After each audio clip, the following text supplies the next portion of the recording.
નમસ્કાર દર્શક મિત્રો, આપ જોઈ રહ્યા છો ગુજરાત ન્યૂઝ 86। અવનવા સમાચાર મેળવવા માટે આપ અમારી ચેનલને લાઈક કરો, શેર કરો અને સબસ્ક્રાઇબ કરો।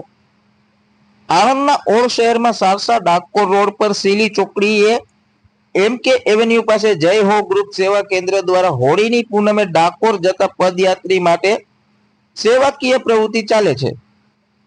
આ સેવાકીય કાર્યમાં આજુબાજુના રહેવાસીઓ, યુવાનો, મહિલાઓ ખડે પગે ઉમદા કાર્યમાં સેવા કરી રહ્યા છે। ઉત્કર્ષ સેવા સમિતિ જય હો ગ્રુપ દ્વારા યાત્રાળુઓને ચા, નાસ્તો, શરબત, જરૂરી દવાઓ આપવામાં આવે છે। પગના દુખાવા માટે તથા દરેક બીમારીની દવા આપવામાં આવે છે। હોળીના પાવન પર્વ પર બહુ મોટી સંખ્યામાં પદયાત્રીઓ ડાકોર જઈ રહ્યા છે। તેમને તમામ સેવા પૂરી પાડવામાં આવે છે। ફાગણ સુદ પૂનમના દિવસનું ધાર્મિક મહત્વ ખૂબ જ છે। ભગવાન રણછોડજીના ડાકોર આગમનને 868 વર્ષ થયા છે। હોળીના તહેવારના આ પાવન અવસરે ડાકોરમાં ગાયત્રી ભક્તોનું ઘોડાપૂર ઉમટી રહ્યું છે। ધાર્મિક ઉત્સવને પગલે ભગવાન રણછોડજીને વિશેષ શણગાર કરવામાં આવે છે।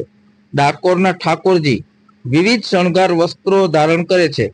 જય રણછોડના નાદ સાથે યાત્રિકો ડાકોર જઈ રહ્યા છે। ઠેર ઠેર ઉત્સવનો માહોલ જોવા મળી રહ્યો છે। ધન્યવાદ।